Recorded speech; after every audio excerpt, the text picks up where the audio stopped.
Bueno, como mencionó el profesor Enrique, vamos a ver el tema de estudio de mecánica de suelos.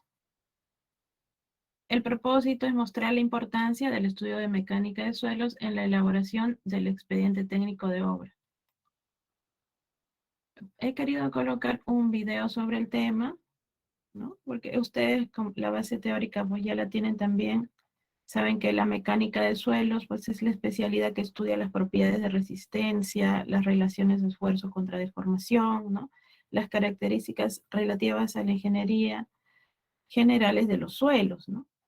Para establecer el comportamiento bajo cargas de muy diverso origen. Entonces vamos a ver este video primero. Entonces aquí vamos a ver el problema de los suelos expansivos, ¿no? Los suelos expansivos son principalmente suelos cohesivos que tienen la propiedad de incrementar su volumen cuando se incrementa el contenido de humedad y luego se contrae cuando se pierde el contenido de humedad, ¿no?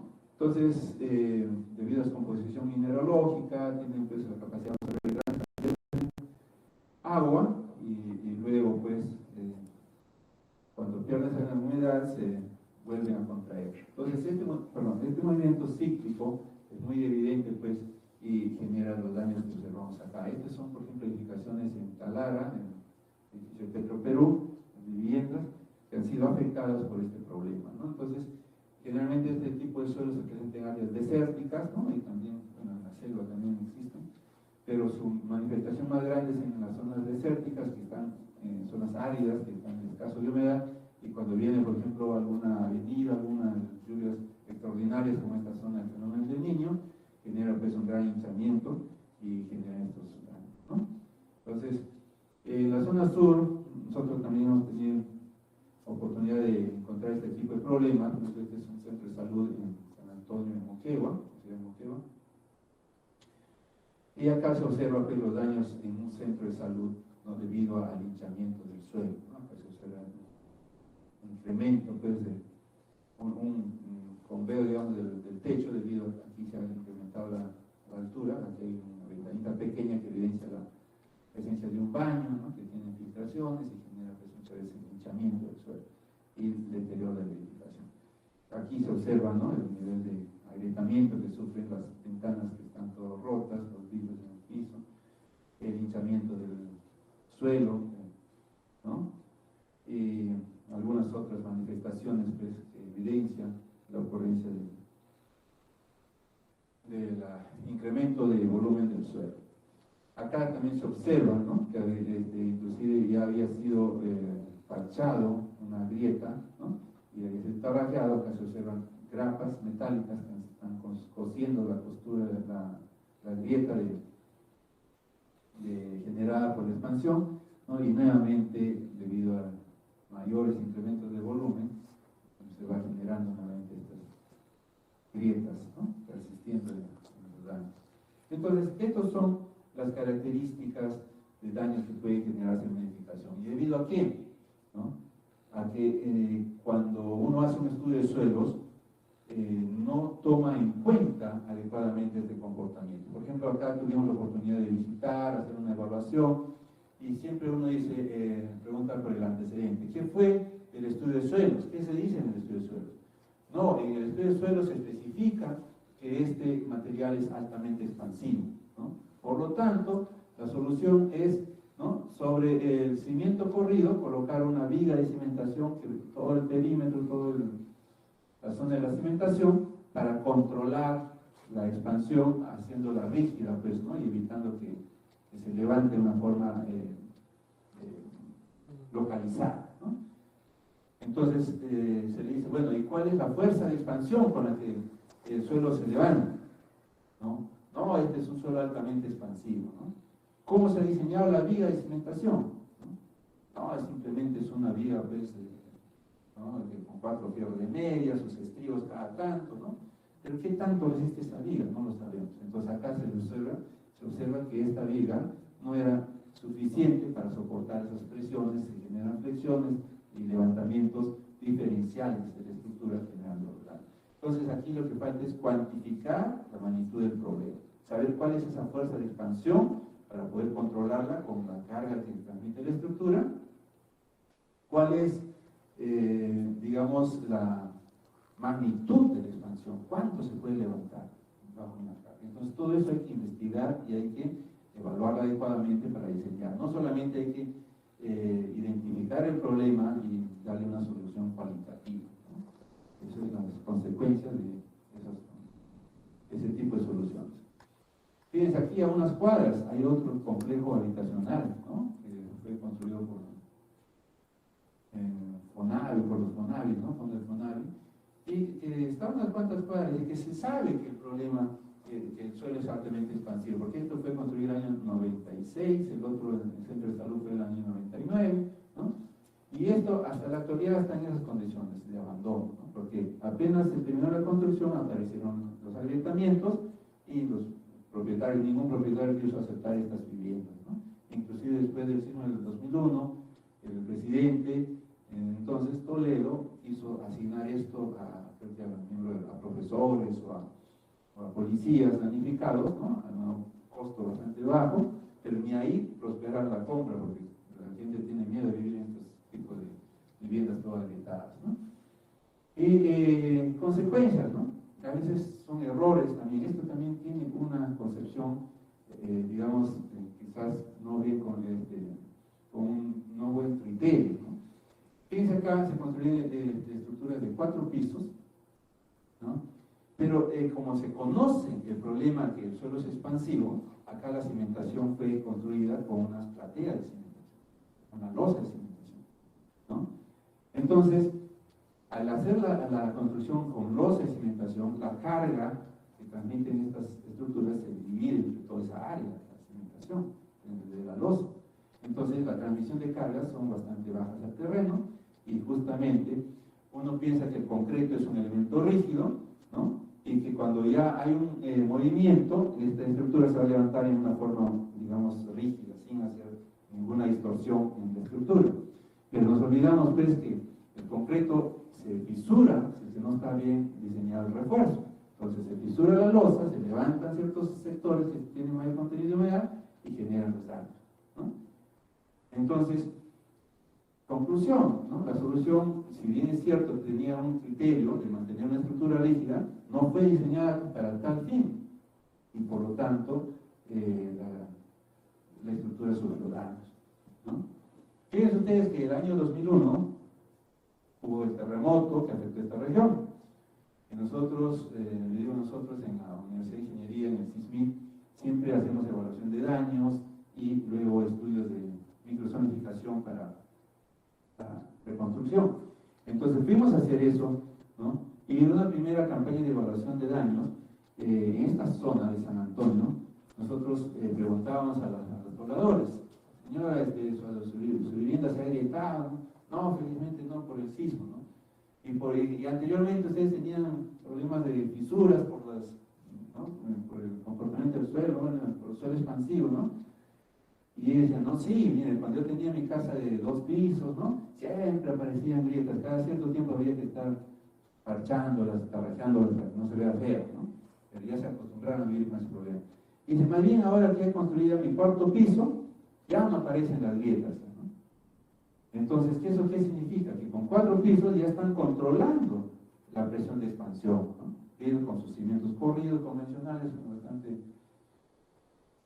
simples, ¿no? Y ya están controlando con la fuerza de expansión, por lo tanto ya las fisuras ya no aparecen. Entonces, de repente acá, si se hubiera construido estas viviendas con cimientos convencionales, cimientos corridos, patatas, etc., de repente se hubiera controlado la expansión, ¿no? O por lo menos se hubiera hecho el ejercicio de calcular esa fuerza de expansión para ver qué tanto se puede controlar con estas cargas aplicadas, ¿no?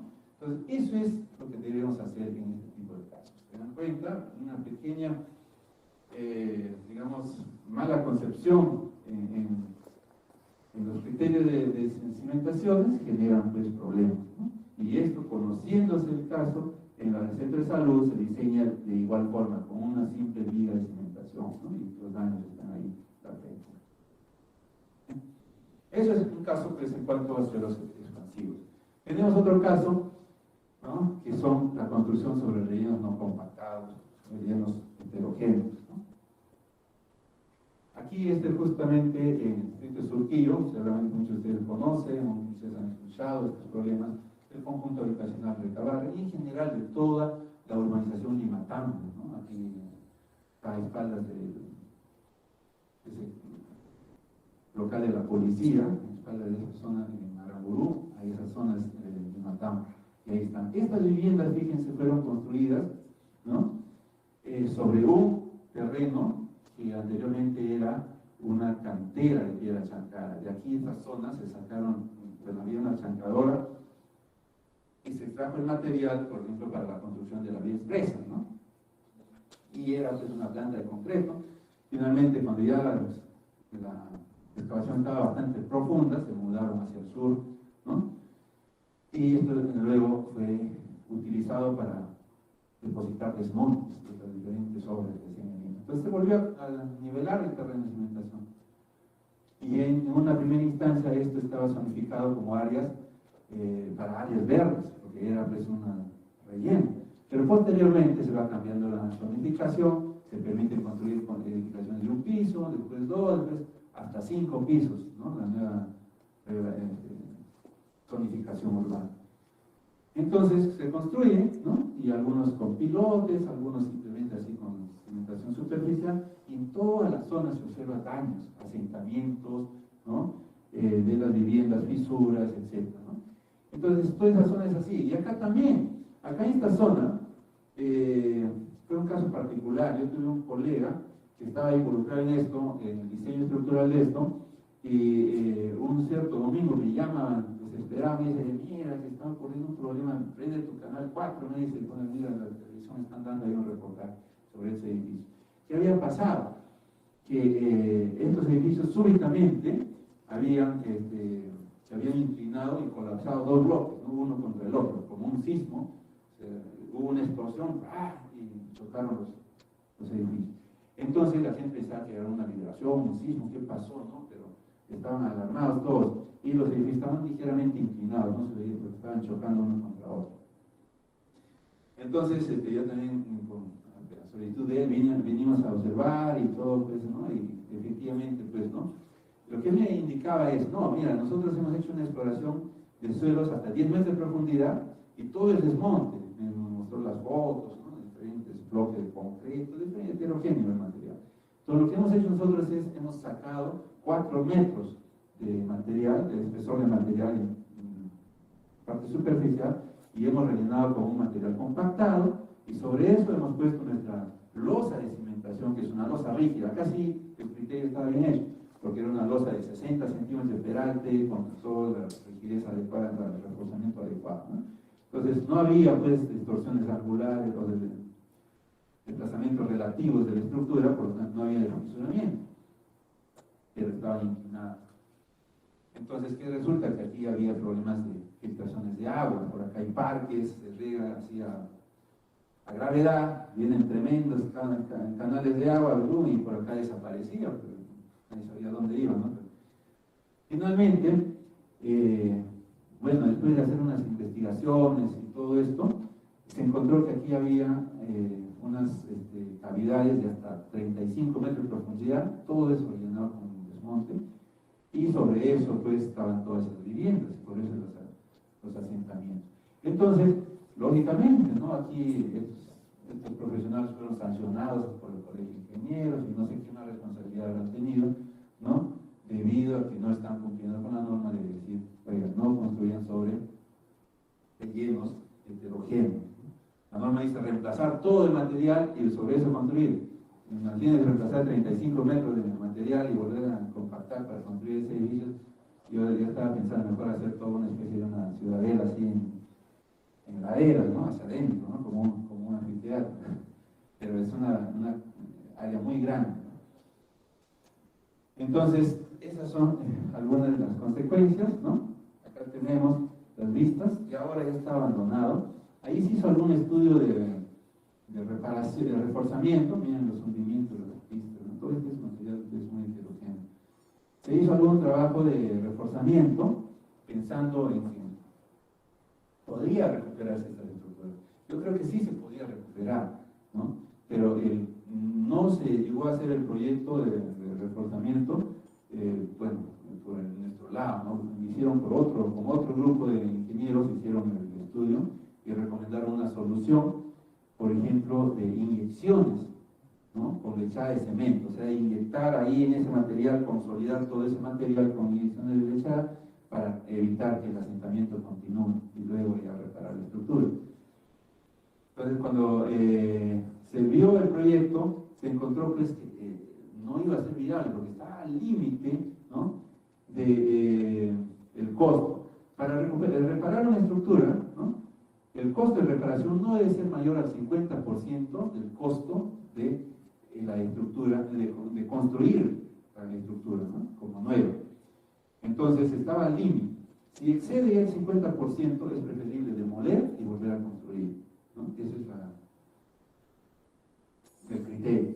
Entonces estaba al límite y cuando nos consultaron, me dijeron si la solución era adecuada, yo le dije que no, porque había visto las fotos de las excavaciones que habían hecho acá y había bloques de concreto, inclusive así como apoyados uno contra otro, una tremenda caverna, ¿no? Entonces imagínense llenar todo ese espacio vacío con lechada de cemento, iba a volar el volumen estimado de cemento para las inyecciones. Entonces aquí de repente lo más recomendable hubiera sido un sistema de pilotaje, o micropilotaje, llegar hasta el material competente y luego gateando las estructuras. Esa solución, esa idea la propusimos nosotros, pero al final desistieron y hasta la actualidad ustedes pueden ir a dar una vuelta por ahí, las estructuras están ahí bien abandonadas, ¿no? Esa es la condición existente. En conclusión, la única que menciono acá es que en realidad el estudio mecánico de suelo detallado y concienzudo puede conllevar pues ahorros significativos en el presupuesto de la obra y evitar daños en las estructuras, así como costosas intervenciones de reparación. Hay muchas técnicas para hacer ya exploraciones bastante adecuadas, ¿no?, tanto en exploraciones directas, con perforaciones, excavaciones, o métodos geofísicos también que se utilizan mucho en los últimos. Eso es todo. Muchas gracias por su...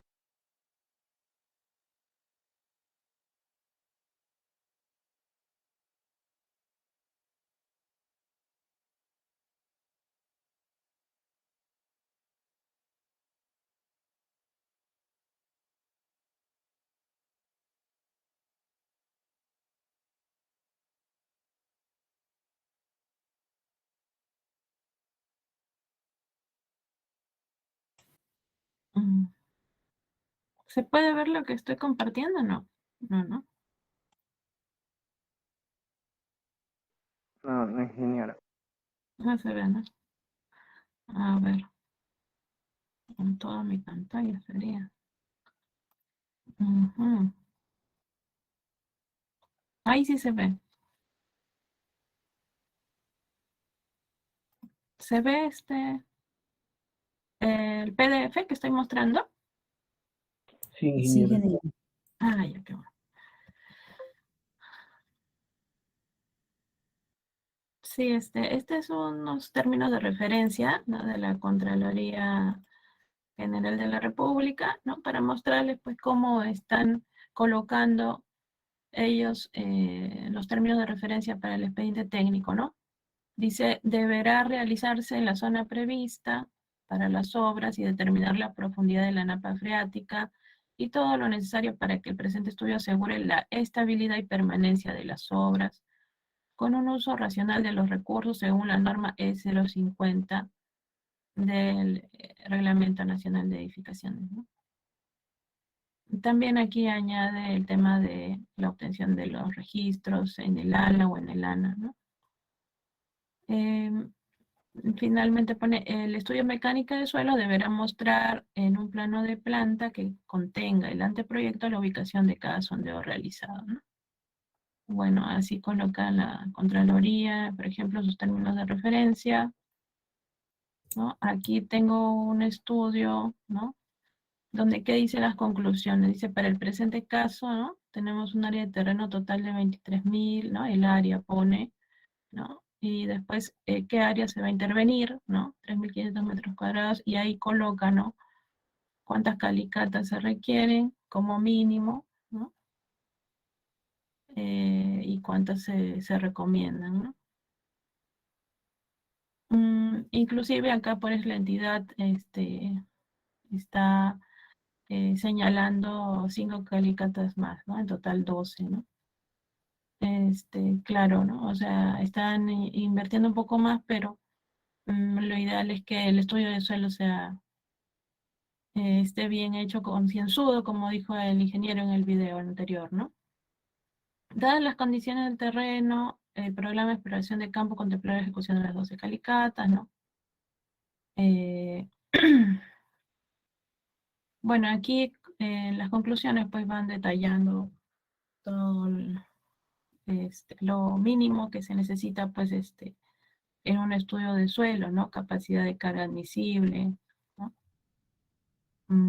Cuáles son los resultados de ensayos de laboratorio de suelos.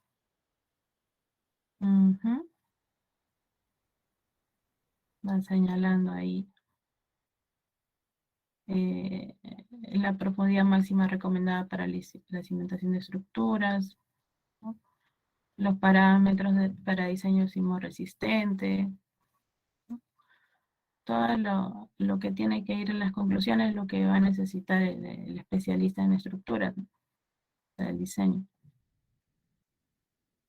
Bien, ¿no? Y las recomendaciones también. Pues, vamos a ver entonces un poco lo que señala la norma, ¿no? A ver, acá hay otro también, otro estudio, también conclusiones y recomendaciones, ¿no? La capacidad admisible es lo mínimo que tiene que tener, ¿no?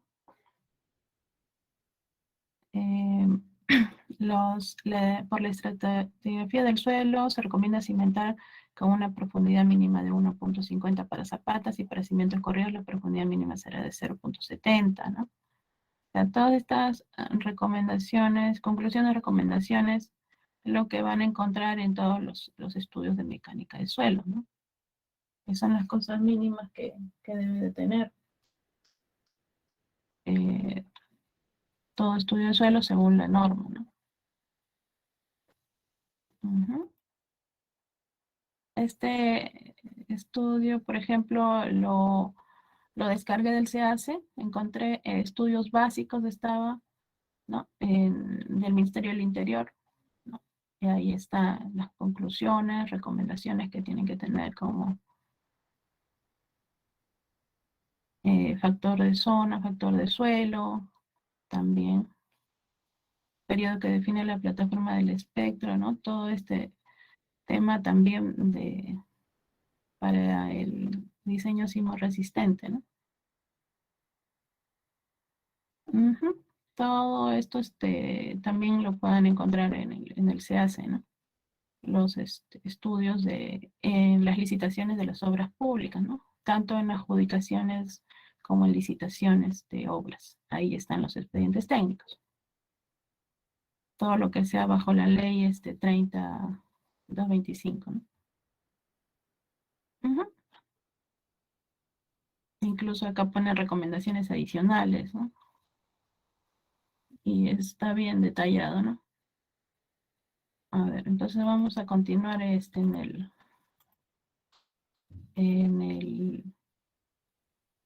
la presentación. A ver, ¿qué habíamos puesto por acá? Pues el vamos a ver el problema de los suelos expansivos.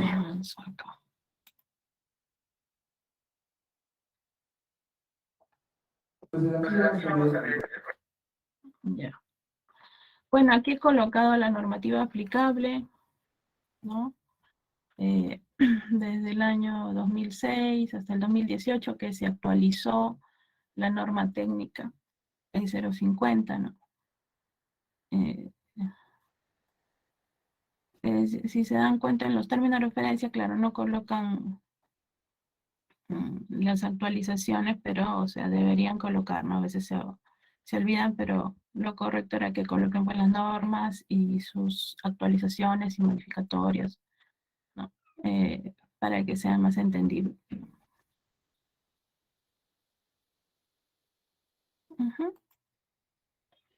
La norma G030, ahí nos habla claro que el ingeniero civil es el responsable del diseño estructural, ¿no? Y que como responsable de esto, también es responsable de la correspondencia de su proyecto de estructuras con el estudio de suelos, ¿no? Entonces aquí bien claro eso ya especifica que es el ingeniero civil y no de otra rama el responsable, ¿no? Ujú. La finalidad de los estudios, pues, es que se ejecutan con la finalidad de asegurar la estabilidad y permanencia de las obras, se ejecutan para promover la utilización racional de los recursos. La definición es el conjunto de exploraciones e investigaciones de campo, ensayo de laboratorio, análisis de gabinete que tiene por objeto estudiar el comportamiento de los suelos y sus respuestas ante las solicitaciones estáticas y dinámicas de la edificación, que debe ser obligatoriamente considerada en el diseño estructural, sostenimiento de las excavaciones y durante la construcción del proyecto, ¿no? También tenemos el informe técnico, sin la rigurosidad técnica del estudio de mecánica de suelos, comprende la realización de no menos de 3 puntos de exploración a 3 metros de profundidad, ensayo de laboratorio y análisis de gabinete que tienen por objeto estimar el comportamiento de los suelos, ¿no? A ver, un momentito. Acá tenía el estudio de mecánica de suelos también, de la reconstrucción con cambios también tenía por acá. A ver.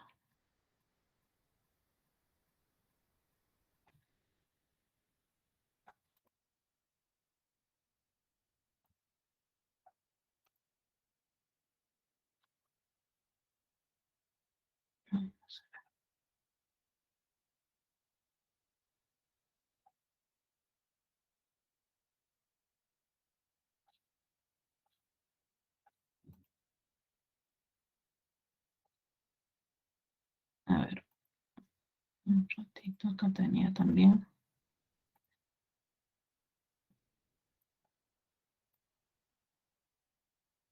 Por ejemplo, acá estos colegios que están saliendo con contratos NEC que son parecidos a concursos de oferta, ¿no? Ya tenían sus estudios de mecánica de suelo, ¿no? Y la reconstrucción hizo su revisión de contenido, ¿no? Hizo su ficha de conformidad, ¿no? Y temporita en lo que ellos querían que esté necesariamente en el estudio, ¿no? El resumen ejecutivo, los antecedentes, los objetivos, la memoria escritiva, plano de ubicación y distribución de puntos de investigación, plano de perfiles estratigráfico, los resultados de ensayos de campo y laboratorio, las fotos, el informe firmado, ¿no? Entonces ahí comienza a revisar punto por punto, ¿no? Cumple con la cantidad de calicatas, distribución adecuada de las calicatas, profundidad de calicatas, para colegio, de 3 a 7, toma de 2 como mínimo de calicatas de los estratos representativos, ¿no? Entonces, con esta verificación de este listado de eh, protocolos mínimos del estudio de suelos, se lanzó los concursos de contratos gobierno a gobierno, contratos NEC, ¿no? Entonces así tenían todo, o sea, la lista es bastante grande, como se puede dar cuenta, ¿no? Condiciones climáticas, evaluación geológica, sismicidad, exploración de campo, ensayo de laboratorio, caracterización geotécnica, nivel de la napa, memoria de cálculo, tipo de cimentación y otras soluciones si las hubiera, profundidad de cimentación, y así, ¿no? Las conclusiones y las recomendaciones también. Está todo, los planos, plano de ubicación y distribución de los puntos de investigación, referido a las edificaciones existentes, precisa cota en relación al DM de referencia utilizada, y empleando la nomenclatura mostrada en la tabla 7, ¿no? Resultados de ensayos, ¿no? Fotos y videos.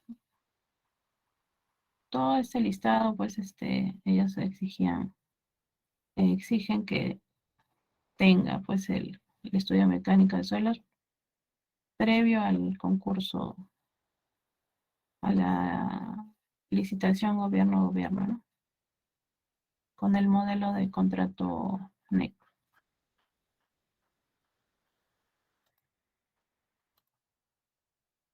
Bien, entonces en la PPT estábamos viendo lo que dice la norma, ¿no? La norma también tiene acá un anexo 1, que es el formato obligatorio de la hoja de resumen de las condiciones de cimentación, ¿no? Y ahí está todo lo que debe tener los datos que debe tener este formato, ¿no? Que va obligatoriamente en los estudios de mecánica de suelos. Entonces aquí también establece la obligatoriedad, ¿no?, de este estudio en las edificaciones en general, ¿no? En colegios, universidades, hospitales, clínicas, estadios, cárceles, auditorios, templos, salas de espectáculos, museos, centrales telefónicas, estaciones de bombeo, de pozos superficiales y subterráneas, ¿no?, estaciones de expendio de combustibles, tanques y reservorios de combustibles.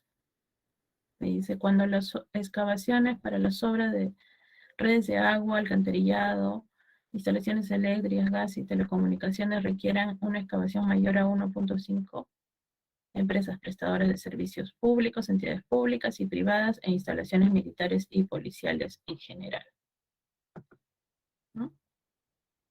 Inclusive también, pues, otras edificaciones que ocupen individual o conjuntamente más de 500 metros cuadrados de área techada en planta, o de 4 o más pisos de altura, cualquiera sea su área. Edificaciones industriales, fábricas, talleres similares, edificaciones especiales cuya falla, además del propio colapso, represente peligros adicionales importantes, como los reactores atómicos, grandes hornos, depósitos de materiales inflamables, corrosivos o combustibles, torres de soporte para sistemas eléctricos, torres de telecomunicaciones, paneles de publicidad de grandes dimensiones cuyos soportes tengan un diámetro mayor o igual a 0.20 y otros de similar riesgo, ¿no? Así continúa en la norma qué tipos de edificaciones pues requieren obligatoriamente el estudio de mecánica de suelos.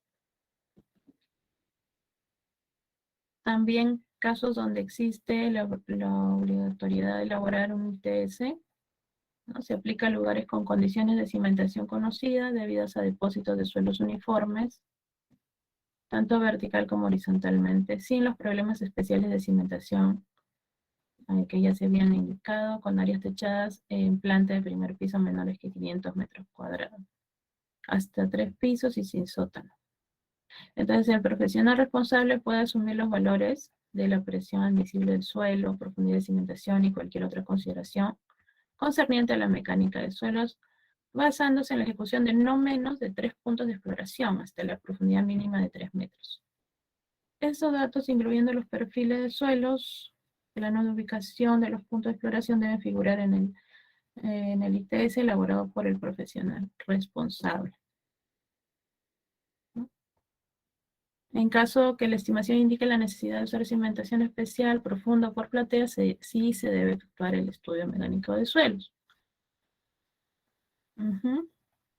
Siempre es firmado por el profesional responsable y es obligatorio colocar el resumen de las condiciones de cimentación. Entonces ahí tenemos que los estudios de mecánica de suelos cumplen con todos los requisitos de la norma, con el programa de exploración descrito en el artículo 15 y que se plasma en el informe técnico según lo indicado en el artículo 16. Y se realizan con fines del diseño de cimentación, diseño de pavimentos, estabilidad de taludes, diseño de instalaciones sanitarias de agua y alcantarillado, cualquier combinación de los 4 anteriores. Programa de investigación, el programa de exploración de campo y el ensayo de laboratorio comprende las condiciones de frontera, el número n de puntos de exploración, la profundidad P mínima de investigación a alcanzar en cada punto, la distribución de los puntos en la superficie del terreno, número y tipo de muestras a extraer, ensayos a realizar in situ y en el laboratorio. Y aquí el número n de puntos a investigar. Se determina este número de sondajes en función del tipo de edificio y del área de la superficie a ocupar, ¿no? Y ahí en la norma está la tabla 1 y la tabla 6. La tabla 6, donde están los números de puntos de exploración, ¿no? En función al tipo de edificación. Entonces, si es tipo 1, tenemos 1 por cada 225 metros cuadrados de área techada del primer piso. Si es tipo 2, 1 por cada 450 metros cuadrados de área techada del primer piso. Tipo 3, 1 por cada 900 metros cuadrados de área techada del primer piso. Es tipo 4, 1 por cada 100 metros de instalaciones sanitarias de agua y alcantarillado en obras urbanas. Y en habilitación urbana para viviendas unifamiliares de hasta 3 pisos, 3 por cada hectárea de terreno para habilitar.